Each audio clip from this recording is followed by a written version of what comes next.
Good morning, welcome to prime nine news. నేను రవి. ఈరోజు వివిధ దినపత్రికల్లో ప్రచురితమైనటువంటి ప్రధాన అంశాలని మనం ఒకసారి చూద్దాం. ఈనాడు దినపత్రిక విషయానికి వస్తే ఆధ్యాత్మిక సారథి ప్రేమ వారధి అంటూ మనం బ్యానర్ ఐటమ్గా ఒక రచరించినటువంటి అంశాన్ని చూడొచ్చు. మానవ సేవే మాధవ సేవ అంటారు. అలా మానవుడే మాధవుడిగా భావించి ఎనలేని సేవ చేస్తే ఏమనాలి, ప్రేమతో పాటు మానవత్వాన్ని నింపితే ఏమనాలి, శ్రీ సత్యసాయి అనాలి అంటూ మనం ఒక కథనాన్ని చూడవచ్చు. సత్యసాయి శత జయంతి ఉత్సవాలు అయితే మాత్రం అంగరంగ వైభవంగా జరుగుతున్నాయి. ఈ కార్యక్రమంలో రాష్ట్రపతి ద్రౌపది ముర్ము పాల్గొన్నారు. ముఖ్యమంత్రి చంద్రబాబు నాయుడు, అలాగే మంత్రి నారా లోకేష్ కూడా పాల్గొన్నారు. శత జయంతి వేడుకల్లో ప్రసంగిస్తున్న రాష్ట్రపతి ద్రౌపది ముర్ము వేదికపై మంత్రి Lokesh, Chandrababu Naidu, Sri Sathya Sai central trust managing trustee Ratnakar, Sathya Sai సేవా సంస్థల జాతీయ అధ్యక్షుడు నిమిష్ పాండే కూడా ఉన్నారు. ఈ సందర్భంగా మానవతా విలువలే సత్యసాయి బోధనలంటూ రాష్ట్రపతి ద్రౌపది ముర్ము వ్యాఖ్యానించినటువంటి వ్యాఖ్యలను చూడవచ్చు. బాబా సందేశంతో కోట్ల మంది భక్తుల సేవా మార్గం, శత జయంతి వేడుకలో రాష్ట్రపతి ద్రౌపది ముర్ము మాట్లాడినటువంటి వ్యాఖ్యలను అయితే మనం చూడవచ్చు. మరోపక్క 2047 నాటికి ప్రపంచ మేటిగా భారత్, ఇతరుల కోసము బతకటమే సత్యసాయి విధానం, విద్యార్థులు గొప్ప సమాజాన్ని నిర్మించగలరనే నమ్మకం కలిగింది. సత్యసాయి యూనివర్సిటీ 44వ స్నాతకోత్సవంలో ఉపరాష్ట్రపతి సిపి రాధాకృష్ణన్ వ్యాఖ్యానించినటువంటి వ్యాఖ్యలు కూడా మనం చూడవచ్చు. మరోపక్క శాంతికి బ్రాండ్ అంబాసిడర్ సత్యసాయిబాబా అంటూ సీఎం చంద్రబాబు నాయుడు వ్యాఖ్యానించినటువంటి వ్యాఖ్యలు కూడా మనం చూడవచ్చు. ముఖ్యంగా పుట్టపర్తిలో అయితే మాత్రం సత్యసాయి శత జయంతి వేడుకలు అయితే మాత్రం అంగరంగ వైభవంగా జరుగుతున్నాయి. ప్రధాని నరేంద్ర మోదీ కూడా గతంలో హాజరవటం జరిగింది. వివిధ దేశాల నుంచి కూడా ప్రముఖులు హాజరవుతున్నారు.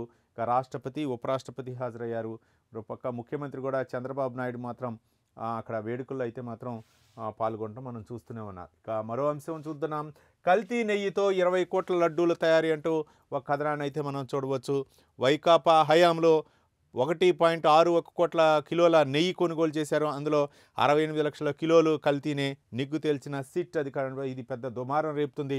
మనం కల్తీ నెయ్యి వ్యవహారంలో శ్రీవారి లడ్డు ప్రసాదమైనటువంటి ఆ కలియుగ వైకుంఠ దేవుడు ప్రసాదమైనటువంటి లడ్డూ తయారీలో 2019-24 కాలంలో అయితే మాత్రం కల్తీ నెయ్యి వ్యవహారం అయితే మాత్రం కూటమి ప్రభుత్వం అధికారంలోకి వచ్చాక ఈ యొక్క భాగోతాన్ని వెలుగులోకి తీసుకొచ్చింది. వైకాపా హయాంలో 2019 నుంచి 24 మధ్య 20.01 కోట్ల శ్రీ వెంకటేశ్వర స్వామి లడ్డూలను కల్తీ నెయ్యితోనే తయారు చేశారని సిట్ విచారణలో తేలింది. మొత్తం 48.76 కోట్ల లడ్డూలను తయారు చేయగా అందులో దాదాపు 40% పామాయిల్, పామ్ కెర్నల్ ఆయిల్, ఇతర రసాయనాలతో తయారు చేశారని నిర్ధారణ అయింది. వైకా ప్రభుత్వంలోని తిరుమల తిరుపతి దేవస్థానం ధర్మకర్తల మండలి నెయ్యి సరఫరాకు ఉత్తరాఖండ్కు చెందిన బోలేబాబా డైరీ, తమిళనాడు దిందిగల్లోని ఏఆర్ డైరీ, తిరుపతి జిల్లా పునపాకలోని వైష్ణవి డైరీ, ఉత్తరప్రదేశ్కు చెందిన మాల్గంగా డైరీలకు 250 కోట్ల రూపాయలు చెల్లించింది. ఈ డైరీల నుంచి మొత్తం 1.61 కోట్ల కిలోల నెయ్యిని కొనుగోలు చేయగా అందులో 68 లక్షల కిలోలు కల్తీనే అంటూ కథనాన్ని అయితే మనం చూడవచ్చు. సిట్టే, మనం ఎప్పుడు ముచ్చట కాదు ఇది, సిట్ అధికారులే నిగ్గు తేల్చారు. దాదాపు 48.76 కోట్ల లడ్డూలను అయితే తయారు చేశారు. ఇందులో 40% అయితే మాత్రం కల్తీ ఆయిల్గా సిట్ అధికారులే నిర్ధారించారన్నమాట. మొత్తానికైతే మాత్రం కల్తీ నెయ్యి అయితే మాత్రం కలిపారు. అంటే ఒక పక్క అంటే వాళ్ళకి డైరీ ఫామ్లే లేవు. కొన్ని అంటే టెండర్లో వేసిన వాళ్ళకి సంస్థలకు అయితే మాత్రం డైరీ ఫామ్లే లేవు. డైరీ ఫామ్లో ఉండాలా, వాళ్ళకి సంవత్సరానికి ఇంత మోతాదులో మేము నెయ్యి ఉత్పత్తి చేస్తున్నాం, వెన్నను తయారు చేస్తున్నాం అని చెప్పేసి వాళ్ళకు కొటేషన్ ఇవ్వాలా. అట్లాంటిది వాళ్ళకి అసలు డైరీ ఫామ్లే లేకుండా వాళ్ళు కొటేషన్ ఇచ్చారు. మామూలుగా అంటే ఒక విధంగా చెప్పాలంటే ఎంత పైరువీలు నడిచినాయో మనం చూడవచ్చు. అంటే తిరుమల తిరుపతి దేవస్థానంలో శ్రీవారి లడ్డూల విషయంలో కూడా కల్తీ నెయ్యి వ్యవహారంలో ఇంత దారుణం చోటు చేసుకుందంటే అది మామూలు విషయం. మరి ఇప్పటికైతే సిట్ అధికారులు అయితే మాత్రం తేల్చినటువంటి దర్యాప్తులు అయితే మాత్రం దాదాపు 48 కోట్ల లడ్డూలు అయితే తయారు చేశారు. 40% అయితే మాత్రం పామాయిల్, మిగిలినటువంటి కొన్ని రసాయనాలు కూడా తయారయ్యాయి. కాబట్టి ఇవన్నీ కూడా అంటే ఒక విధంగా చెప్పాలంటే అసలు ఒరిజినల్ నెయ్యి కాకుండా కల్తీ నెయ్యే వాడారు లడ్డూల విషయంలో అని చెప్పేసి సిట్ దర్యాప్తులో తేలింది. కాబట్టి మరి ఇంకా ముందు లోతైన దర్యాప్తు జరిపితే ఇంకెలాంటి విచారణలో బయటపడతాయి అనేది మనం చూడాలి.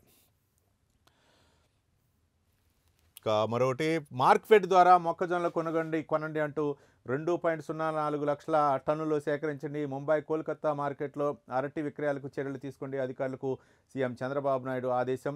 పత్తి, మొక్కజొన్న రైతులను ఆదుకోవాలని కేంద్రానికి అయితే మాత్రం ఒక లేఖ అయితే రాశారు. 2.04 లక్షల మెట్రిక్ టన్నుల మొక్కజొన్నను మార్క్ఫెడ్ ద్వారా కొనుగోలు చేయాలని అధికారులను సీఎం చంద్రబాబు నాయుడు ఆదేశించారు. ఏజెన్సీ ద్వారా కొనుగోలు చేసేందుకు ప్రయోగాత్మకంగా చర్యలు తీసుకోవాలని సూచించారు. రాయలసీమలో పండిన అరటిని ముంబై, కోల్కతా తదితర ప్రాంతాలకు రైల్వే వ్యాగన్ల ద్వారా తరలించి విక్రయాలు జరిపేలా చర్యలు తీసుకోవాలి అన్నారు. పత్తి, మొక్కజొన్న రైతుల్ని ఆదుకోవాలని కేంద్రానికి లేఖ రాసినట్లు వివరించారు. మొత్తానికైతే మాత్రం మొక్కజొన్న అయితే మాత్రం మార్క్ఫెడ్ ద్వారా మొక్కజొన్న పంటని రైతులు పండించినటువంటి పంటను అయితే మాత్రం కొనుగోలు చేయాలని ఆదేశించడం జరిగింది. గతంలో అంటే వర్షాల కారణంగా కొన్ని పంటలు అయితే మాత్రం పత్తి అవసు లేకపోతే మిగిలినటువంటి పంటలు ఏవైతే ఉన్నాయో వాటిని వర్షాల కారణంగా తేమ శాతం ఎక్కువగా ఉందని చెప్పేసి గతంలో కొనడం, దానిపై అయితే మాత్రం రివ్యూ నిర్వహించడం, దాని ప్రాబ్లం సాల్వ్ అయిన తర్వాత ఇప్పుడైతే మాత్రం మొక్కజొన్న రైతుల విషయానికి వస్తే దీన్ని కూడా కొనుగోలు చేయాలని మార్క్ఫెడ్ ద్వారా అని చెప్పేసి సీఎం చంద్రబాబు నాయుడు అయితే మాత్రం ఆదేశించడం జరిగింది. మరోపక్క కేంద్రానికి కూడా లేఖ రాశారు. 9,490 కోట్లతో 4 కీలక హైవేల విస్తరణ, మొత్తంగా 243.3 కిలోమీటర్ల మేర అభివృద్ధి. రాష్ట్రంలో 4 కీలక హైవేల విస్తరణకు రంగం సిద్ధమైంది. పెడన, విసన్నపేట, లక్ష్మీపురం, ఆకివీడు, దిగమర్రు, అమలాపురం, రావులపాలెం, మద్దునూరు, కడపల మధ్య 243.3 కిలోమీటర్ల విస్తరణకు అధికారులు సమగ్ర ప్రాజెక్టు నివేదికను సిద్ధం చేశారు. జాతీయ రహదారుల మంత్రిత్వ శాఖ నోర్త్కు పంపారు. భూసేకరణ, సివిల్ పనులు తదితర పనులన్నీ కలిపి ఈ ప్రాజెక్టుకు 9,490 కోట్ల రూపాయలు వ్యయం అవుతుందని అంచనా వేశారు. వచ్చే మార్చిలోపు అనుమతులు రానున్నట్టు తెలుస్తుంది. అనంతరం భూసేకరణ, టెండర్ల ప్రక్రియ మొదలవుతాయి అని చెప్పేసి మనకు తెలుస్తుంది. కృష్ణా జిల్లా పెడలోని నుంచి గుడివాడ వరకు కూడా, నూజివీడు, విసన్నపేట కూడా ఈ యొక్క రోడ్డు విస్తరణ కార్యక్రమం అయితే మొత్తం 243 కిలోమీటర్లకు అయితే మాత్రం పలు అంటే దాదాపు 9,490 కోట్లతోటి పలు కీలకమైనటువంటి ప్రాజెక్టులకు అయితే మాత్రం ఆమోదం తెలిపినట్లు తెలుస్తుంది. ఇక గూగుల్ డేటా సెంటర్ భూసేకరణకు అడ్డుపడే కుట్ర అంటూ ఒక కథనాన్ని చూడొచ్చు. రైతుల ఫోర్జరీ సంతకాలు, మరణించిన వారి పేరుతో కోర్టులో పిటిషన్లు, రైతులు భూములు ఇవ్వకుండా రెచ్చగొట్టే చర్యలు, ఎక్కువ మొత్తం చెల్లిస్తామని ప్రలోభాలు అంటూ మనం వచ్చి ఈ మధ్యకాలంలో మనం చూడొచ్చు. అతిపెద్ద సంస్థ అయినటువంటి గూగుల్ సంస్థ విశాఖలో తమ కార్యకలాపాలు కొనసాగించడానికి దాదాపు 2 లక్షల మందికి కూడా ఉద్యోగ అవకాశాలు వస్తాయని చెప్పేసి మనం ఎంతో గొప్పగా చెప్పుకున్నాం. అట్లాంటి దానికైతే మాత్రం కొంత అడ్డుపడేటటువంటి కుట్ర జరుగుతుందంటూ ఒక కథనాన్ని అయితే మనం చూడవచ్చు. రైతుల ఫోర్జరీ సంతకాలు, మరణించిన వారి పేర్లతో కోర్టులో పిటిషన్లు వేసినట్లు మనం తెలుస్తుంది. రాష్ట్ర ప్రభుత్వం అత్యంత ప్రతిష్టాత్మకంగా భావిస్తున్న project Google data centre IT దిగ్గజ సంస్థ ఏకంగా $15 బిలియన్ పెట్టుబడితో విశాఖలో దీన్ని ఏర్పాటు చేయనుంది. ఇది మనందరం కూడా చూసాం ఎంతో ఉత్సాహంగా. ఈ ప్రాజెక్ట్ కోసం ప్రభుత్వం చేస్తున్న భూసేకరణకు కొన్ని దుష్ట శక్తులు అడ్డుపడుతున్నాయి. కొందరు రైతులు ఫోర్జరీ సంతకాలతో చనిపోయిన రైతుల పేరుతో హైకోర్టులో పిటిషన్ వేశాయి. గూగుల్ ప్రాజెక్టుకు భూములు ఇవ్వొద్దని మిగతా రైతులను రెచ్చగొడుతున్నాయి. ఆ భూములు తమకే ఇస్తే ఎక్కువ డబ్బులు ఇస్తామని ప్రలోభ పెడుతున్నాయి. దీనిపై స్థానిక తహసీల్దార్ ఈ నెల 3న ఫిర్యాదు చేస్తే పోలీసులు తాజాగా కేసు నమోదు చేశారు. విశ్రాంత ఐఏఎస్ బినామీనే ఆయన అంటూ ఒక కథనాన్ని కూడా మనం చూడవచ్చు. వైకాపా ప్రభుత్వంలో విశాఖ చుట్టుపక్కల రైతులను మభ్యపెట్టి డీ పట్టా భూములను కొనేసినట్లు ఆరోపణలు ఎదుర్కొంటున్న విశ్రాంతి ఐఏఎస్ అధికారికి బినామీగా ఉన్న వ్యక్తే ఇప్పుడు ఈ కుట్ర పన్నారు. అప్పట్లో వైకాపా ప్రభుత్వం ఫ్రీ హోల్డ్ పేరుతో డీ పట్టా భూముల విక్రయాలకు తెరతీయడంతో ఈ విషయం బయటకు రావడానికి ముందే అప్పుడు ఉన్నత స్థానంలో ఉన్న ఆ ఐఏఎస్ అధికారి విశాఖ చుట్టుపక్కల ఎడాపెడా భూములు కొనుగోలు చేసినట్లు ఆరోపణలు ఉన్నాయి. ఆయన తరపున బినామీగా వ్యవహరించిన వ్యక్తి భీమిలి నియోజకవర్గం ఆనందపురం మండలంలోని తుర్లవాడలో రైతులకు అడ్వాన్సులు చెల్లించి వారితో ఒప్పందాలు చేసుకొని డీ పట్టా భూములను గుప్పెట్లో పెట్టుకున్నారు. ఇప్పుడు అదే తుర్లవాడలో 308 ఎకరాలని గూగుల్కు కేటాయించాలని ప్రభుత్వం నిర్ణయించింది. ఇది కథ.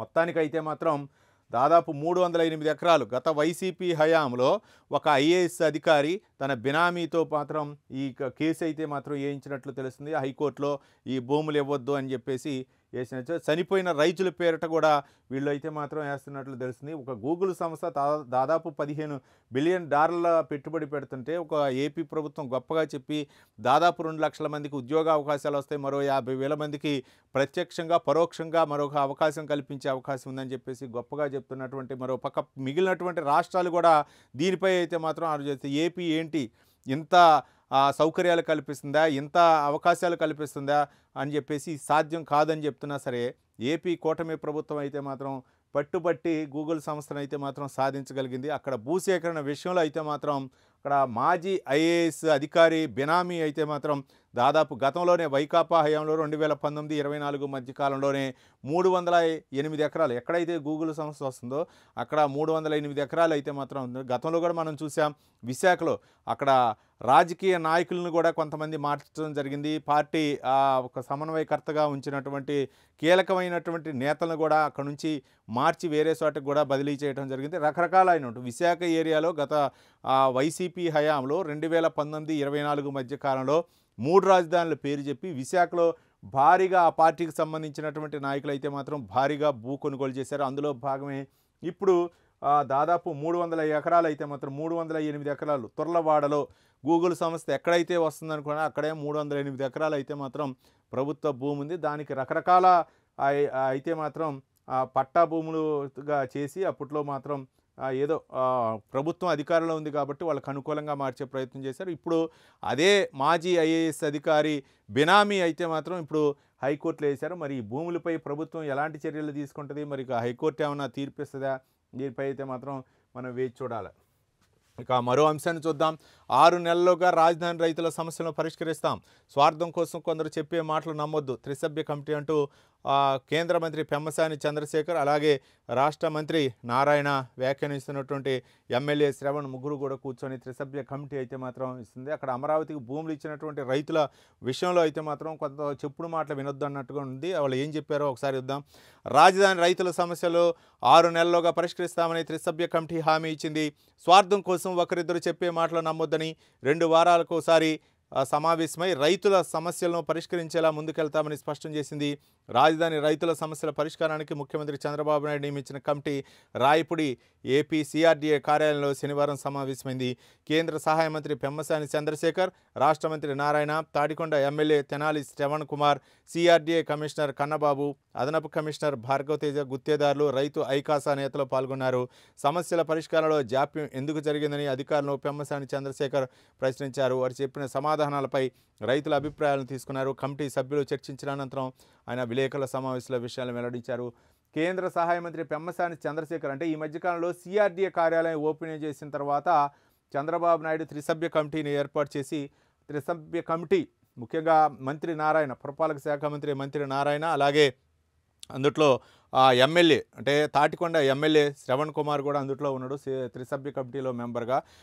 కేంద్ర మంత్రి పెమ్మసాని చంద్రశేఖర్, నారాయణ, అలాగే శ్రవణ్ కుమార్ ముగ్గురు కూడా అందుట్లో ఉండి 2 వారాలకు ఒకసారి సమావేశమై రైతుల సమస్యలు ముఖ్యంగా కొంతమంది అయితే భూములు మాకు మేము ఇచ్చినటువంటి భూములకు మాకు ప్లాట్లు కావాలి, లేకపోతే కొన్ని సమస్యలు అయితే ఉన్నాయి, రోడ్డు సోలా ఇట్లాంటి సమస్యలు కూడా ఉన్నాయి, వాటన్నిటి కూడా పరిష్కరించాలి. కొంతమంది రైతులు అయితే మాత్రం మాకు తక్కువ భూమి ఇస్తున్నారు, మేము అనుకున్న చోట రావట్లేదని చెప్పేసి కొన్ని ఆరోపణలు అయితే ఉన్నాయి. వాటి మీద అయితే మాత్రం పరిష్కరించాలా. నిన్న కూడా చెప్పారు దాదాపు 18,000 మందికి కూడా పట్టాలు అయితే ఇవ్వగలిగాము రిజిస్ట్రేషన్ చేసి, ఇంకొక 10,000 మంది ఉన్నారు అని చెప్పేసి మంత్రి నారాయణ కూడా చెప్పడం జరిగింది. మొత్తానికైతే మాత్రం త్రిసభ్య కమిటీ అయితే మాత్రం ఆ సమస్యలను పరిష్కరించాలని చెప్పేసి చంద్రబాబు నాయుడు సిఆర్డీఏ కార్యాలయం ఓపెనింగ్ రోజే పెమ్మసాని చంద్రశేఖర్ అంటే గుంటూరు వాసి కాబట్టి ఆ దగ్గర ఏరియాలో ఉంటారు కాబట్టి ఆయనకి బాధ్యతలు అప్పచెప్పడం జరిగింది. త్రిసభ్య కమిటీ వేసి సమస్యలను అయితే మాత్రం రాజధానికి ఎవరైతే భూములు ఇచ్చారో ఆ రైతుల సమస్యలు అయితే మాత్రం పరిష్కరించాలని చెప్పేసి ఆదేశాలు కూడా జారీ చేయడం జరిగింది. రైట్గా మనం సాక్షి దినపత్రిక విషయానికి చూసుకుంటే సాక్షి దినపత్రికలు అయితే మాత్రం అన్నీ కూడా వార్తలు మాత్రం ప్రభుత్వానికి వ్యతిరేకంగా ఉంటాయి. చూద్దాం ఒకసారి ఏమున్నాయో. జాబులు లేవు, జాబు కార్డులు పోయే, ఉపాధికి ఉరి అంటూ ఒక బ్యానర్ ఐటమ్ అయితే మనం చూడవచ్చు. కనీస సమాచారం ఇవ్వకుండా ఎడాపెడా జాబ్ కార్డులు తొలగింపు అంటూ మనం ఒక కథనాన్ని అయితే మనం చూడవచ్చు. రైట్, ఈ ఏడాది ఏప్రిల్ నుంచి 18.63 లక్షల కార్డులు అయితే మాత్రం అవుట్ అంటూ గత 40 రోజుల్లోనే ఏకంగా 16 లక్షల కార్డులపై దెబ్బ, ఉపాధి పనులకు దూరమై అల్లాడుతున్న లక్షలాది నిరుపేద కుటుంబాలు అంటూ మనం కథనాన్ని చూడవచ్చు. పేదల ఉపాధిలోనూ గ్రామాల్లోనూ చిచ్చు రగిలిస్తున్న అధికార పార్టీ నేతలు ఈ కేవైసీ ప్రక్రియ ముసుగులో వందల కొద్దీ కార్డులో ఏరివేత. ఇక తమకు గిట్టని వారి ప్రత్యర్థి పార్టీ మద్దతుదారుల జాబ్ కార్డులు ఇష్టానుసారంగా తొలగింపు, కేంద్ర ప్రభుత్వ నిబంధనల ప్రకారం గ్రామాల్లో చర్చించాకే తగిన నిర్ణయం తీసుకోవాలంటూ లబ్ధిదారులు ఉపాధి పనులకు రావటం లేదని, జాబ్ కార్డులు తొలగించకూడదు. చంద్రబాబు ప్రభుత్వం వచ్చాక ఇప్పటికే గ్రామాల్లో ఉపాధి కరువు, పని దినాల్లో కోతలంటూ ఒక కథనాన్ని అయితే చూడవచ్చు. దాదాపు మరి 18 లక్షల జాబ్ కార్డులు అవుట్ అంటే ఇది సమస్య మామూలుగా ఉండదు. మరి ఒక గ్రామాల్లో అయితే మాత్రం ఉపాధి హామీ పనులు చేసేవాళ్ళు అయితే మాత్రం వాళ్ళు వ్యతిరేకత అయితే మామూలుగా ఉండదు. మరి ఇది వాస్తవా కాదా మనం చూడాలా. ఇంకా సత్యసాయి బోధనలో విశ్వశాంతికి మార్గదర్శకాలంటూ ద్రౌపది ముర్ము వ్యాఖ్యానించారు. సత్యసాయి శత జయంతి ఉత్సవాల్లో పాల్గొని మహాసమాధిని దర్శించుకొని ఆమె అయితే మాత్రం ఈ వ్యాఖ్యలు చేశారు.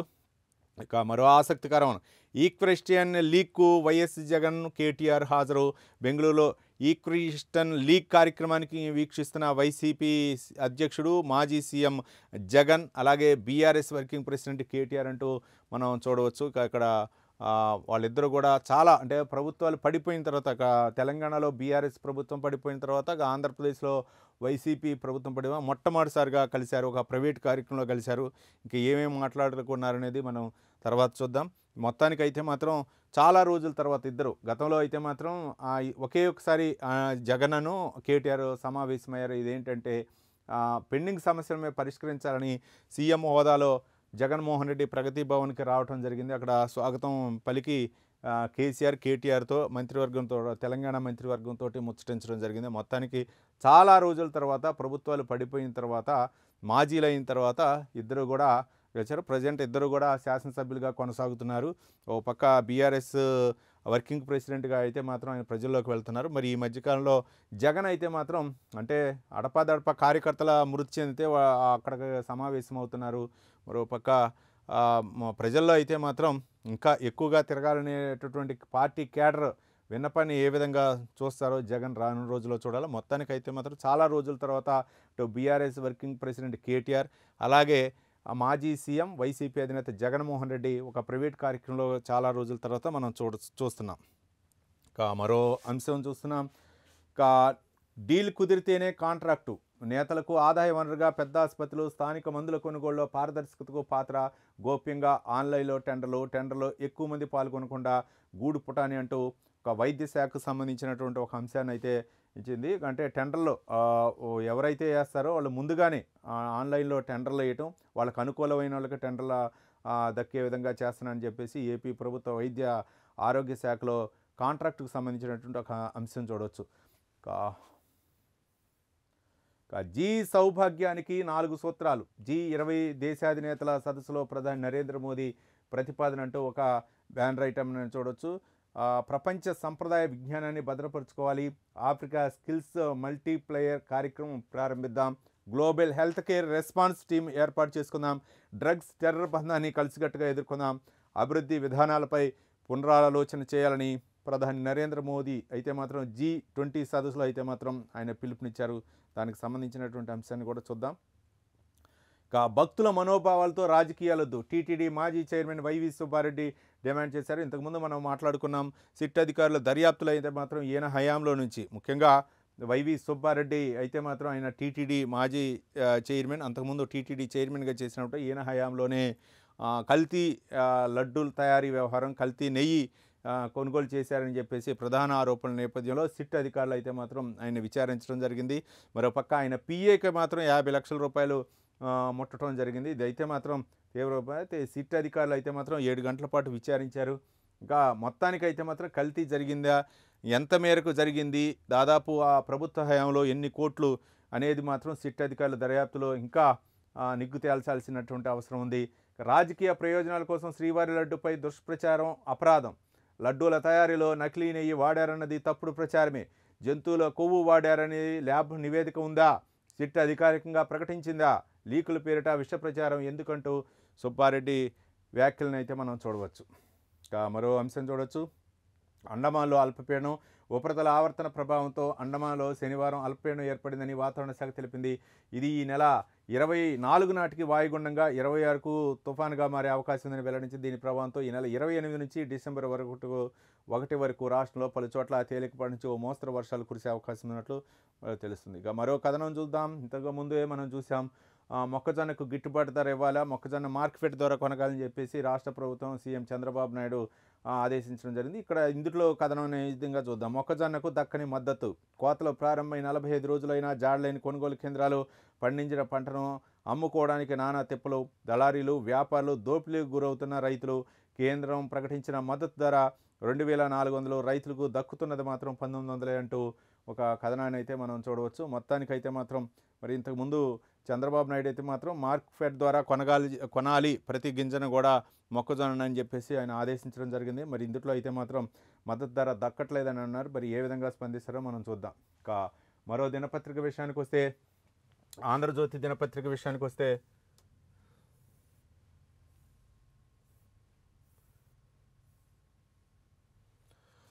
ఆంధ్రజ్యోతి దినపత్రిక విషయానికి వస్తే దేశం కోసం అందరం అంటూ ఒక కథనాన్ని అయితే మనం చూడవచ్చు. మనం దేశం కోసం అందరం అంటూ ఒక కథనాన్ని మన సత్యసాయి శత జయంతి ఉత్సవాల్లో రాష్ట్రపతి పాల్గొన్నారు. రాష్ట్రపతి ఈ సందర్భంగా మాట్లాడుతూ కొన్ని వ్యాఖ్యలు అయితే చేశారు. ఆ వ్యాఖ్యలను మనం చూద్దాం. ఈ కార్యక్రమంలో ముఖ్యమంత్రి చంద్రబాబు నాయుడు, మంత్రి నారా లోకేష్, ట్రస్ట్ని రత్నాకర్, మిగిలినటువంటి ట్రస్టీకి సంబంధించినటువంటి అధికారులు కూడా పాల్గొన్నారు. దేశం కోసం అందరం. ధార్మిక, స్వచ్ఛంద, అలాగే ప్రైవేటు సంస్థలు సహకరించాలి. అలాగే దేశ నిర్మాణం మనందరి సామూహిక బాధ్యత. విశ్వశాంతికి సత్యసాయి బోధనల స్ఫూర్తి. పంచసూత్రాలు మానవాళికి పాఠాలు. ఆధ్యాత్మికతను సేవ వైపు మళ్లించిన మహనీయుడు. శత జయంతి వేడుకల్లో రాష్ట్రపతి ముర్ము ప్రశంసలు మనం చూస్తున్నాం. వికసిత భారత్ మన లక్ష్యం. రాష్ట్రపతి ద్రౌపది ముర్ము వ్యాఖ్యానించినటువంటి వ్యాఖ్యలను చూడవచ్చు. సత్యసాయి యూనివర్సిటీ స్నాతకోత్సవంలో పట్టాలు ప్రదానం చేసిన ఉపరాష్ట్రపతి సిపి రాధాకృష్ణన్. వేదికపై మంత్రి నారా లోకేష్, సీఎం చంద్రబాబు నాయుడు. మంచి పౌరులుగా తీర్చిదిద్దటమే ముఖ్యం. శ్రీ సత్యసాయి యూనివర్సిటీ విద్యా విధానం ఆదర్శనీయమంటూ ఇక ఉపరాష్ట్రపతి సిపి రాధాకృష్ణన్ వ్యాఖ్యానించినటువంటి వ్యాఖ్యలను చూడవచ్చు. 2047కు మనమే నంబర్ 1 ఫ్యూచర్ టెక్నాలజీని ఏపీకి తీసుకొస్తున్నాం. విలువలతో కూడిన విద్య అందించే సత్యసాయి ఆయన పంచసూత్రాలతోనే ప్రపంచ ఖ్యాతి. సత్యసాయి ట్రస్ట్ సేవా కార్యక్రమాలు భేష్. అతి శక్తివంతమైన సేవా వ్యవస్థ ఇది. విద్య, వైద్య సేవలు అమూల్యం. సీఎం ప్రశంస. మరో 2 పథకాలు ప్రారంభించిన ట్రస్ట్. చంద్రబాబు నాయుడు అయితే మాత్రం సత్యసాయి బాబా అక్కడ సేవలు అంటే సత్యసాయి బాబా ట్రస్ట్లో కొనసాగుతున్నట్టు సేవల గురించి అయితే మాత్రం ఆయన సంతృప్తి వ్యక్తం చేశారు. 2047గా భారత్ను అభివృద్ధి చెందిన దేశంగా మార్చాలని లక్ష్య సాధనకు ధార్మిక, స్వచ్ఛంద, ప్రైవేటు సంస్థలు సహకరించాలని పిలుపునిచ్చారు.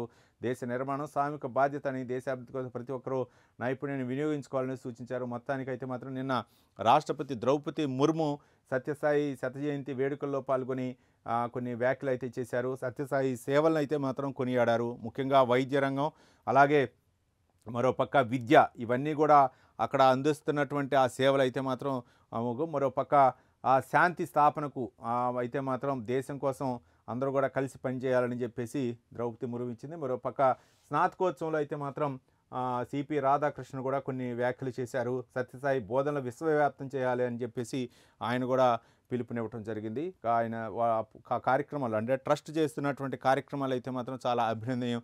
కొన్ని వేల మందికి విద్య, అలాగే మరోపక్క వైద్యులు సేవలు కూడా విస్తరిస్తున్నారు. మరోపక్క నిరుపేదలైనటువంటి ఎవరైతే ఉన్నారో వాళ్ళందరూ కూడా వైద్య సేవలు ఇస్తున్నటువంటి విధానాన్ని అయితే మాత్రం కొనియాడారు. ఇక జస్టిస్ సూర్యకాంత ప్రమాణానికి విదేశీ అతిథులు. Nepal, Bhutan, Sri Lanka, Mauritius, Kenya, Malaysia నుంచి జడ్జిలు. సిజే ప్రమాణానికి విదేశీ బృందం రావటం ఇదే తొలిసారంటూ కథనాన్ని మనం చూడవచ్చు. రేపు రాష్ట్రపతి భవన్లో కార్యక్రమం. భారత ఉన్నత విద్యా కమిషన్ యూజీసీ, ఏఐసీలకు, ఎన్సిటీలకు స్థానంలో మార్పు అంటూ కథనాన్ని కూడా మనం చూడవచ్చు.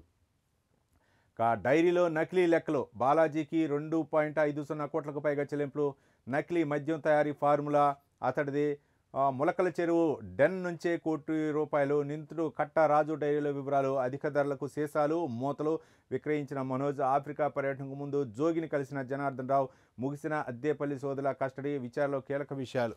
ఇది నకిలీ మద్యం కేసులో మాత్రం వెలుగు చూస్తూనే ఒక్కొక్కటి ₹2.5 కోట్ల చెల్లించగా మాజీ మంత్రి జోగి రమేష్కి, జనార్దన్కి ఉన్నటువంటి సంబంధాల గురించి అయితే మనం ప్రధానంగా చూడవచ్చు. ముఖ్యంగా ములకల చెరువు లో జరిగినటువంటి అక్కడ పట్టుకున్నటువంటి మద్యం అక్రమ వ్యవస్థ ఏదైతే ఉందో దాని గురించి అయితే మాత్రం ఉంది. మరోపక్క మాజీ మంత్రి జోగి రమేష్కి, జనార్దన్ రావుకి ఉన్న సంబంధం గురించి అయితే మాత్రం నిందితుడు కట్టా రాజు డైరీలో అయితే మాత్రం కొన్ని వివరాలు వెల్లడించాయి. దీనికి అధికారులు ఎంతవరకు అంటే దాదాపు 2.5 కోట్ల రూపాయలకు ముందుగానే చెల్లించారని చెప్పేసి మనకు తెలుస్తుంది. అంటే ఒక విధంగా చెప్పాలంటే లేబుల్ అవ్వచ్చు, సీసాలు అవ్వచ్చు, మూతలు అవ్వచ్చు, ఒక నేనే అన్నీ తానే ఉన్నాయి అని చెప్పేసి ఒక మంత్రి హామీ ఇవ్వడంతో జనార్దన్ చేశారని ఉంటుంది. ఇప్పుడు మంత్రి అయితే మాత్రం అక్కడ అంటే ఆయన అరెస్ట్ చేయటం జరిగింది. ఆయన ఇప్పుడు ప్రజెంట్ జైల్లో ఉన్నారు. మరి ఆయన విచారించిన తర్వాత ఎలాంటి విషయాలు వెలుగులోకి వస్తాయనేదే మనం చూడాలి. మొత్తానికి అయితే మాత్రం నకిలీ మద్యం కేసులో అయితే మాత్రం ఏపీలో ఇది ఒక పెద్ద హాట్ టాపిక్గా ఉంది. ఎన్ని కోట్ల రూపాయలు గత ప్రభుత్వ హయాంలో జరిగిందనేది మనకు తెలియాలా. మరో పక్క ఇంకా అంటే మాజీ మంత్రి జోగి రమేష్కి జనార్దన్ రావుకి ఉన్నటువంటి ఎన్ని కోట్ల రూపాయల లావాదేవీలు జరిగినాయి. ఒక పక్క జోగి రమేష్ ఏమో అంతకుముందు చెప్పారు, నేను ఏ గుళ్ళో అయినా సరే అమ్మవారి కనకదుర్గమ్మ అమ్మవారి టెంపుల్ దగ్గరికి వెళ్ళి నాకు ఏ పాపం తెలియదు, ప్రమాణం చేస్తా, మీరు కూడా సన్ చేసి సాక్షాత్తు సీఎంకే ఆయన సవాల్ విసిరారు, మంత్రి నారా లోకేష్కి సవాల్ విసిరారు. కాబట్టి ఈ విషయంలో అంటే ముఖ్యంగా నకిలీ అంటే డైరీలో వెళ్ళినటువంటి అంశాలని మనకు తెలుస్తుంది. బాలాజీ డైరీలో వెలువడినటువంటి అంశాలు 2.50 కోట్ల రూపాయలు అయితే మాత్రం అడ్వాన్స్గా ఇవ్వటం జరిగింది. ఇవన్నీ లెక్కలు కూడా మరి అధికారుల విచారణలో ఏ విధంగా తెలుస్తుంది అనేది మనం చూడాలి. అవినీతి అనకొండ అంటూ ఒక కథనాన్ని మనం చూడవచ్చు. సింహాచలం ఈవోగా నాడు భారీగా ఆర్జించిన సూర్యకళ సెటిల్మెంట్లలో సొంత లాభం, దేవాదాయ శాఖకు నష్టం. ఏపీ ఎంఐడిసి జీఎం ఆస్తులపై 2 రోజులుగా ఏసీబీ సోదాలు. స్థలాలు, భవనాలు, సాగు భూములు సహా 27 స్థిరాస్తులు విజయనగరం ఆర్డీఓగాను చక్కబెట్టారని ఆరోపణలు. పోలవరం ప్రధాన పనులకు గ్రీన్ సిగ్నల్ అంటూ ఒక అంశాన్ని మనం చూడవచ్చు. సూర్యకళ అవినీతి గురించి అయితే మాత్రం ఏసీబీ అధికారులు అయితే మాత్రం సోదాలు నిర్వహిస్తున్నారు. దాదాపు 27 స్థిరాస్తులు మరి ఒక దేవాలయానికి ఈవోగా ఉండి, సింహాచలం అప్పన్న స్వామి ఈవోగా ఉండి ఆమె దేవాలయానికి ఇంత ఆర్జించిందంటే మామూలు విషయం. ఆమె ఆర్డీఓ కూడా వ్యవహరించారు. మరి ఆర్డీఓగా ఎంత ఆర్జించారో తెలిసి ఇప్పటికే మనకు బయట పెట్టినటువంటి దాని ప్రకారమే 27 స్థిరాస్తులు ఉన్నాయంటే ఇంకెన్ని ఆస్తులు ఉన్నాయో, ఇంకా ఎన్ని బ్యాంక్ ఖాతాలు ఉన్నాయో, బ్యాంక్ లాకర్లు ఉన్నాయో. ఒక్క అధికారిని పట్టుకుంటే ఆ అవినీతి తిమంగళాన్ని ఒక్కళ్ళని కనుక పట్టుకుంటే వాళ్ళ దగ్గర విస్తుపోయేటటువంటి అంశాలు వస్తున్నాయి. ఏంటంటే కష్టపడేవాడేమో కష్టపడుతూనే ఉన్నాడు, ఎట్లాంటి అవినీతి అధికారులు మాత్రం కోట్ల రూపాయలు పడగెత్తుతున్నారు. వాళ్ళకి ప్రభుత్వం జీతాలు ఇస్తుంది, వాళ్ళకి అన్ని సౌకర్యాలు కల్పిస్తుంది, అన్ని అలవెన్స్లు ఇస్తుంది, అయినా సరే అవినీతిమయం అవుతున్నారు. సాక్షాత్తు దేవాలయం స్వామికి సేవ చేసే భాగ్యం కావాలా భగవంతుడా అని చెప్పేసి మొరపెట్టుకునేటటువంటి అధికారులు ఉంటారు. సేవ అంటే అక్కడ సేవ చేసుకునే భాగ్యాన్ని కల్పించండి అని. కానీ అక్కడ అక్రమంగా ఆర్జించడం, అక్కడ టెండర్లు అక్రమంగా ఆర్జించడం, రకరకాలైన పరిణామాలు చేస్తున్నాం. మరి వాళ్ళకి అధికారులకు మరి ఏ విధంగా బుద్ధి పుడుతుందో మనకైతే అర్థం కావటం లేదు. సింథటిక్ డ్రగ్ మహాప్రమాదం అంటూ ప్రపంచ ఉగ్రవాదానికి దాంతోనే ఊపిరి. రెండింటికి ఆర్థిక మూలాలను దెబ్బతీయాలి. అందుకు ప్రపంచ దేశాలు కలిసి పనిచేయాలి. G20 సదస్సులో ప్రధాని నరేంద్ర మోదీ వ్యాఖ్యానించినటువంటి వ్యాఖ్యలు చూస్తారు. యుద్ధాలు, అంతర్యుద్ధాలతో పేద దేశాలకు భారం. ఉక్రెయిన్, పాలస్తీనా పరిష్కారానికి కృషి చేద్దాం. పర్యావరణ లక్ష్యాలను సాధిద్దాం. G20 తీర్మానంలో ప్రధాని నరేంద్ర మోదీ వ్యాఖ్యానించినటువంటి వ్యాఖ్యలను చూడవచ్చు. 2 ఏళ్ల నుంచే ఉగ్రకుట్ర, అప్పటి నుంచే పేలుడు పదార్థాల కొనుగోలు, చాలా నగరాల్లో పేలుడుకు ప్లాన్ చేశాం.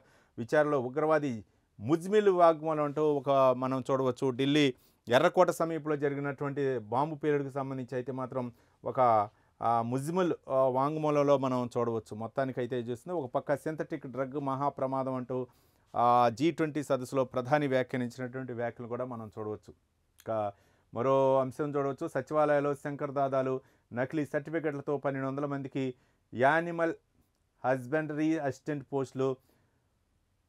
ఊరు పేరు లేని యూనివర్సిటీల నుంచి డిప్లొమాలు. వైద్యం రాకుండానే మూగజీవాల ప్రాణాలతో చెలగాటం. గత వైసీపీ హయాంలో మామూలుగా అనర్హులు పోస్టులు అంటూ గత ప్రభుత్వ హయాంలో జరిగినటువంటి ఒక శంకర్ దాదా సంబంధించినటువంటి శంకర్ దాదాలు ఉన్నట్లుగా ఒక నకిలీ సర్టిఫికెట్లు అంటే నకిలీ సర్టిఫికెట్లు సృష్టించి వాళ్ళు జాబ్లో జాయిన్ అయినటువంటి అంశాలు చూడవచ్చు. ఒక కల్తీ నెయ్యిలో 20 కోట్ల లడ్డూలు తయారంటూ జగన్ హయాంలో 41% అవే అంటూ ఒక కథనాన్ని అయితే మనం చూడవచ్చు. మరో దినపత్రిక వెలుగు దినపత్రిక విషయానికి వస్తే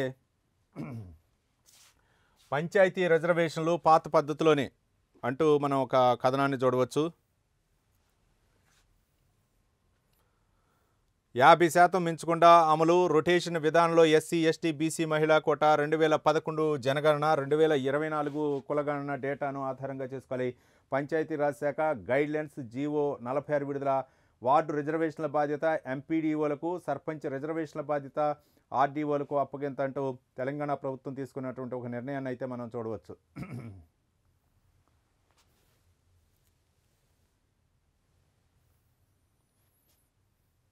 గ్రామ పంచాయతీ ఎన్నికలు ఈసారి పాత పద్ధతిలోనే రిజర్వేషన్లు అమలు కానున్నాయి. ఎస్సీ ఎస్టీ బీసీ రిజర్వేషన్లు 50% మించకుండా చూసుకోవాలి. పంచాయతీరాజ్ శాఖ స్పష్టం చేసింది. ఇక రిజర్వేషన్ల ఖరారు కోసం జిల్లాల కలెక్టర్లు, ఎన్నికల అధికారులకు శనివారం జీవో నెంబర్ 46 ద్వారా సమగ్ర మార్గదర్శకాలు జారీ చేసింది. సుప్రీంకోర్టు తీర్పు డెడికేటెడ్ కమిషన్ సిఫార్సులకు తగ్గట్లు రూపొందించారు. ఈ గైడ్లైన్స్ ఆధారంగా సర్పంచ్, వార్డు మెంబర్ రిజర్వేషన్లు ఖరారు చేయాలని ఆదేశించింది. ఈ క్రమంలో రిజర్వేషన్పై గతంలో ఇచ్చిన జీవో నెంబర్ 42ను రద్దు చేసింది. కొత్తగా ఇచ్చిన జీవో నెంబర్ 46 ప్రకారం ఎస్సీ ఎస్టీ బీసీ సామాజిక వర్గాల రిజర్వేషన్ కలిపి 50%కి మించరాదంటూ కూడా పంచాయతీరాజ్ శాఖ మాత్రం ఒక ఉత్తర్వులు జారీ చేసింది. మొత్తానికైతే మాత్రం తెలంగాణ ప్రభుత్వం స్థానిక సంస్థల ఎన్నికల్లోకి అయితే మాత్రం వెళ్ళటానికి ముందు చూపుతుంది. దీంట్లో మరి 50% రిజర్వేషన్లకి మించకుండా ఎస్సీ ఎస్టీ బీసీ మరి ఏ విధంగా అమలు చేస్తారు, కొంతమంది మరి సర్పంచ్ బాధ్యతలు అయితే మాత్రం కలెక్టర్లు, అలాగే పంచాయతీరాజ్ శాఖ కలెక్టర్లు, ఎన్నికల అధికారులకు అయితే మాత్రం ఒక జీవో అయితే జారీ చేయడం జరిగింది. మరి దీన్ని ఏ విధంగా ప్రక్రియని ముందుకు తీసుకెళ్తా, దీని మీద వ్యతిరేకత ఏమొస్తుంది అనేది కూడా మనం చూడాలి. 42% రిజర్వేషన్లు అని చెప్పేసి కాంగ్రెస్ ప్రభుత్వం ఎన్నికలకు ముందు కామారెడ్డి డిక్లరేషన్ ఏదైతే ఉందో మరి దాన్ని అమలు చేయాలని చెప్పేసి రాజకీయ ఒత్తిళ్లు వస్తున్నటువంటి నేపథ్యంలో మరోపక్క కోర్టు ఆంక్షలు, మరి రకరకాల పరిణామాలు ఉన్నాయి. ఈ 42% రిజర్వేషన్లు సుప్రీంకోర్టులో కేసు పెండింగ్లో ఉంది. ఇవన్నీ కూడా మరి ఏ విధంగా ఉందంటే పార్టీ పరంగా అయితే మాత్రం ప్రభుత్వ పరంగా ఒక ఇచ్చిన మాటకు అయితే మాత్రం కట్టుబడి ఉండి మరి స్థానిక సంస్థలకు అయితే మాత్రం రిజర్వేషన్లోకి వెళ్ళాలని కృతనిశ్చయంతో ఉంది. కాబట్టి దీన్ని ఏ విధంగా ముందుకు తీసుకెళ్తా మనం చూద్దాం. ఇక ఇయాళ్లతో ముగియనున్న సీజే గవాయ్ పదవీకాలం, సుప్రీంకోర్టు చీఫ్ జస్టిస్గా గవాయ్ పదవీకాలం నేటితో ముగినుంది. శని ఆదివారాలు కోర్టుకు వారాంతపు సెలవులు కావడంతో సోమవారం నూతన సీజేగా జస్టిస్ సూర్యకాంత్ బాధ్యతలు తీసుకోనున్నారంటూ మనం ఒక కథనాన్ని అయితే మనం చూడవచ్చు. ఇక రేపటిలోగా గెజెట్లు పంపాలి.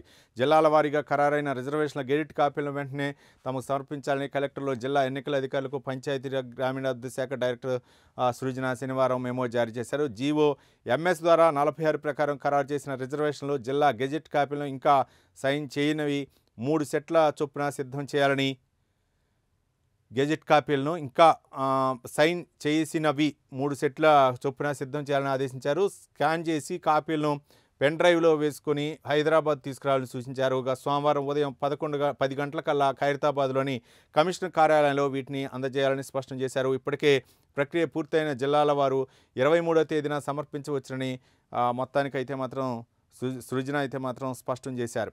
ఇంకా గ్రామీణాభివృద్ధి శాఖ, పంచాయతీరాజ్ గ్రామీణాభివృద్ధి శాఖ డైరెక్టర్ సృజన అయితే మాత్రం గెజిట్ అయితే మాత్రం నోటిఫికేషన్ అయితే మాత్రం ఇచ్చారు. మొత్తానికి జిల్లాల్లో అయితే మాత్రం రిజర్వేషన్ అమలు చేసి సర్పంచ్లు అవ్వచ్చు, ఎంపీటీసీలు అవ్వచ్చు, వాళ్ళందరూ కూడా ఎన్నికలకు సంబంధించి 50% రిజర్వేషన్ లోబడి అయితే మాత్రం ఎస్సీ ఎస్టీ బీసీలకు అయితే మాత్రం ఒక నివేదికనైతే సమర్పించాలని చెప్పేసి ఆదేశించారు. ఇక 33 జిల్లాల కార్పొరేషన్లకు 36 మంది పేర్లు ఖరారు ప్రకటించింది. డీసీసీ చీఫ్ ప్రకటించారు. డీసీసీ చీఫ్ని 36 మంది పేర్లను అయితే ప్రకటించిన హైకమాండ్. సంగారెడ్డి, రంగారెడ్డి జిల్లాలు మాత్రం పెండింగ్లోనే. 5 ఎమ్మెల్యేలు, ఓ కార్పొరేషన్ చైర్పర్సన్కి అవకాశం. గత ఎన్నికల్లో పోటీ చేసి ఓడిపోయిన వాళ్లకు, యువతకు, మహిళలకు ఛాన్స్. ఇక రాష్ట్రంలో డిస్టిక్ కాంగ్రెస్ కమిటీ తెలంగాణలో కొత్త అధ్యక్షుల్ని ఆ పార్టీ హైకమాండ్ నియమించింది. సికింద్రాబాద్, ఖైరతాబాద్ సహా 33 జిల్లాలకు, కరీంనగర్, ఖమ్మం, నిజామాబాద్ కార్పొరేషన్ కలిపి మొత్తం 36 మంది పేర్లను అయితే ప్రకటించింది.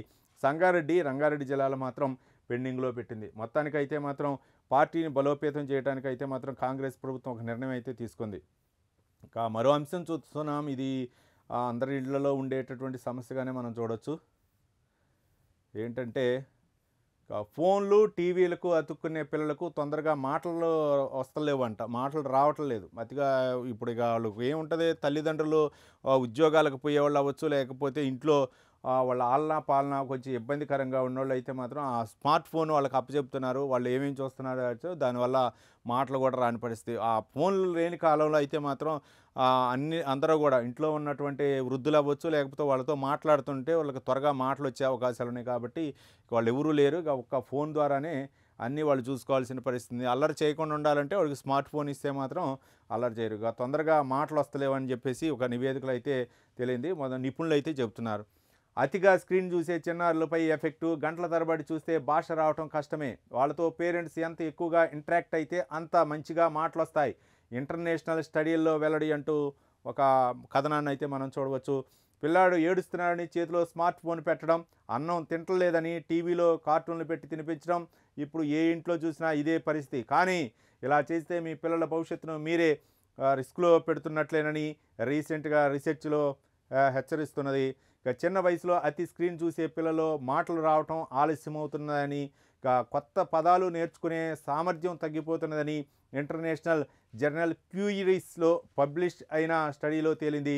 ఈ స్టడీలో ప్రపంచవ్యాప్తంగా పిల్లల స్క్రీన్ టైం, వారి మానసిక ఎదుగుదలపై వచ్చిన వందలాది రీసెర్చ్లను పరిశీలించారు. అందులో 8 స్టడీలను ఎంపిక చేసుకున్నారు. మొత్తానికి ప్రపంచవ్యాప్తంగా స్టడీ చేస్తే చిన్నపిల్లల్లో మాటలు అయితే మాత్రం త్వరగా రావట్లేదు. వాళ్ళు స్క్రీన్కి అతుక్కోపోవటం వల్లనే ఈ పరిస్థితి ఏర్పడదని చెప్పేసి మనం నివేదికలు అయితే వచ్చినట్లు తెలుస్తుంది. ఇక మరో విషాదకరమైనటువంటి ఘటన. ఒకే ఇంట్లో ముగ్గురు సూసైడ్, కూతురు సహా ఉరివేసుకుని దంపతులు బలవన్మరణానికి పాల్పడ్డ ఘటన మనం చూడవచ్చు. 5 నెలల క్రిందట పెద్ద కూతురు కూడా ఆత్మహత్య చేసుకుంది. అదే కారణాలు తెలియవు. హైదరాబాద్లో అంబర్పేటలో తీవ్ర విషాదం ఘటనకు సంబంధించింది అయితే మనం చూడవచ్చు.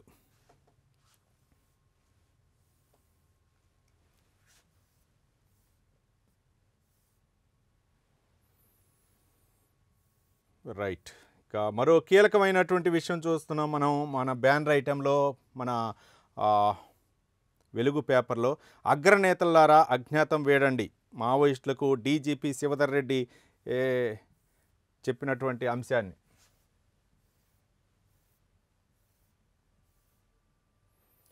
డీజీపీ మావోయిస్టులు లొంగిపోయారు, లొంగిపోతే రక్షణ కల్పిస్తాము. డీజీపీ సమక్షంలో 37 మంది మావోయిస్టులు లొంగిపోయారు.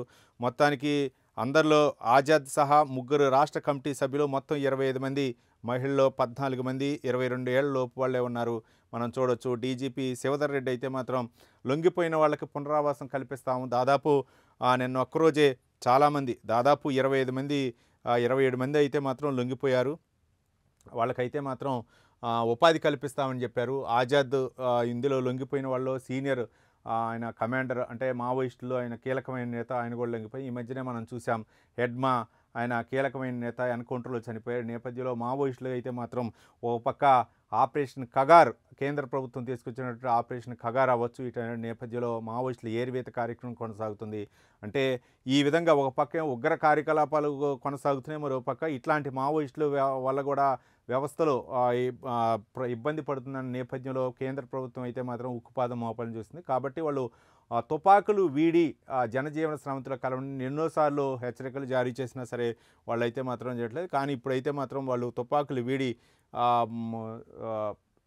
వాళ్ళు జనజీవన శ్రమంతులో కలవడంతో అయితే మాత్రం శివధర్ రెడ్డి వాళ్ళకైతే మాత్రం కొన్ని వాళ్ళకి ఉపాధి కల్పిస్తామని చెప్పేసి చెప్పడం జరిగింది. మొత్తానికైతే మాత్రం ఎవరైతే మావోయిస్టులు ఉన్నారో వాళ్ళందరూ కూడా లొంగిపోవాలని చెప్పేసి, తుపాకులు వీడి జనజీవన స్రవంతిలో కలవాలని చెప్పేసి డీజీపీ శివధర్ రెడ్డి హెచ్చరించారు. ఏది ఏమైనా సరే మొత్తానికైతే మాత్రం ఆపరేషన్ కగారు నేపథ్యంలో మావోయిస్టులకు ఎదురు దెబ్బలు తగులుతున్నాయి. ఇక తుపాకులు వీడితేనే అని చెప్పేసి ఒక పక్క కేంద్ర మంత్రులు కూడా హెచ్చరికలు పంపుతున్నారు. తుపాకులు వీడి రండి, అంటే సామాన్య ఇబ్బంది ఏవైతే అమాయకులు ఉన్నారో వాళ్ళు ప్రాణాలు కోల్పోవద్దు అని చెప్పేసి ఆ మావోయిస్టులకు అయితే మాత్రం హితవు చేస్తూ, మరి ఎంతమంది ఇంకా లొంగుతారో మనం చూద్దాం. మొత్తానికైతే ఈరోజు దినపత్రికలో ప్రచురితమైనటువంటి ప్రధాన అంశాలను మనం ఒకసారి విశ్లేషిస్తే, సత్యసాయి శత జయంతి ఉత్సవాలు అయితే మాత్రం అంగరంగ వైభవంగా జరుగుతున్నాయి. రాష్ట్రపతి అయితే మాత్రం శాంతి సందేశం సందర్భంగా శాంతి సందేశాలు, సత్యసాయి బోధనలు అయితే మాత్రం అందరికీ ఆచరణీయమని చెప్పేసి చెప్పడం జరిగింది. మరోపక్క ఉపరాష్ట్రపతి సిపి రాధాకృష్ణన్ కూడా సత్యసాయి బోధనలు అయితే మాత్రం మనందరికి కూడా ఆచరణీయమని చెప్పేసి ఆయన కూడా యూనివర్సిటీ స్నాతకోత్సవంలో ఆయన పాల్గొని పట్టాలు ప్రదానం చేసి కొన్ని కీలక అంశాలను అయితే ప్రస్తావించడం జరిగింది. ఇక ముఖ్యమంత్రి చంద్రబాబు నాయుడు అయితే మాత్రం మార్క్ఫెడ్ ద్వారా మొక్కజొన్నను కొనుగోలు చేయాలి అని చెప్పేసి ఆయన ఆదేశాలు ఇవ్వటం జరిగింది. మరోపక్క నకిలీ మద్యం కేసు అవ్వచ్చు, లేకపోతే మరోపక్క నకిలీ నెయ్యి వ్యవహారంలో అయితే మాత్రం టీటీడీ గత ప్రభుత్వ హయాంలో 2019-24 హయాంలో కల్తీ నెయ్యి వ్యవహారంలో అయితే మాత్రం సిట్టు కొంత దర్యాప్తు అయితే మాత్రం కొనసాగిస్తుంది. అందులో దాదాపు 45% అయితే మాత్రం కల్తీ నెయ్యి పామాయిల్ కలిసిందని చెప్పేసి సిట్ విచారణలో అయితే వెల్లడించడం జరిగింది. మరోపక్క తెలంగాణ విస్తృత డీసీసీలకు అయితే మాత్రం ఏఐసీసీ అయితే మాత్రం కొన్ని నియామకాలు జారీ చేయడం జరిగింది. మరోపక్క రిజర్వేషన్ల గురించి అంటే స్థానిక సంస్థల ఎన్నికల్లో అయితే మాత్రం 50% లోబడి రిజర్వేషన్ల అమలుకు అయితే మాత్రం పంచాయతీరాజ్ శాఖ అయితే మాత్రం నోటిఫికేషన్ జారీ చేసింది. మొత్తానికి అయితే మాత్రం ఇవి ఈరోజు వివిధ దినపత్రికల్లో ప్రచురితమైనటువంటి ప్రధాన అంశాలు. రేపు మళ్ళీ కలుసుకుందాం. చూస్తూనే ఉండండి ప్రైమ్ 9 న్యూస్.